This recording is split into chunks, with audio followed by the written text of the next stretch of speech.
বন্ধুরা দেখতে পাচ্ছেন এটি একটি আপনার টয় কোম্পানির আপনার সকেট বোর্ড।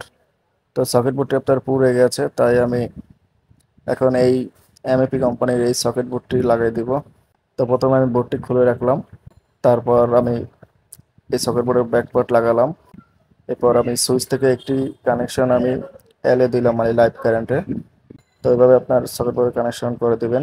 এই সকল কম্বাইন সকেট বোর্ডে অবশ্যই আপনারা আর্থিং ব্যবহার করবেন।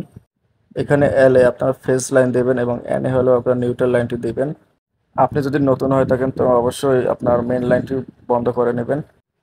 এখানে ফেজ তারটি আপনার সুইচের একটি টার্মিনাল কানেকশন দিলাম এবং সুইচের অপর টার্মিনাল থেকে আপনার সকেটের যে এল রয়েছে, এল টার্মিনাল সেখানে কানেকশন দিলাম এবং সকেটের যে এন টার্মিনাল রয়েছে নিউট্রাল, সেখানে আমি নিউট্রাল কানেকশনটি দিয়ে দিলাম।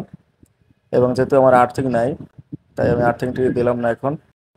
আমার সকল কানেকশন কিন্তু দেওয়া সম্পূর্ণ হয়ে গেছে, দেখতে পাচ্ছেন যে ফেজ লাইনটি আপনার সুইচের একটি তারে কানেকশন দিলাম এবং অপর টার্মিনালটি আপনার সকেটে কানেকশন হয়েছে। এই সকল কম্বাইন্ড সকেট বোর্ডে আপনি আপনার 10 থেকে 16 অ্যাম্পিয়ার পর্যন্ত লোড দিতে পারবেন।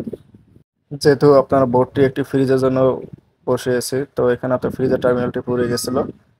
ফ্রিজের যে ফ্ল্যাগ টার্মিনালগুলো রয়েছে, তাই আমি নতুন একটি ফ্ল্যাগ আপনার 3 পিন ফ্ল্যাগ লাগিয়ে দিলাম। তো এখানে যেহেতু আপনার ফ্রিজটা অনেক পুরনো, এখানে আর্থিং করা নেই, তাই আমি আর্থিং তারটি বাদ দিলাম, যদিও আর্থিং দেওয়া অবশ্যই জরুরি। তো এরপরে আমি সকল কিছু লাগিয়ে চেক করার জন্য ফ্রিজটি অন করে তারপর খুলে দেখলাম যে সকল কিছু ঠিক আছে নাকি। তো দেখতে পাচ্ছেন আপনার সব কিছু ঠিক রয়েছে।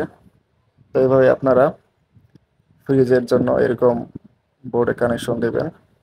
এই সকল সকেট বোর্ডের ক্ষেত্রে আপনার 1.5 থেকে 2.5 আরএম কেবল ব্যবহার করতে পারেন এই সকল পাওয়ার সকেট বোর্ডে কানেকশন দেওয়ার জন্য বা ফ্রিজের লাইনের জন্য।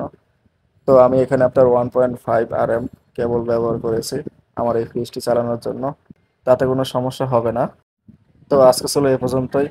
ধন্যবাদ।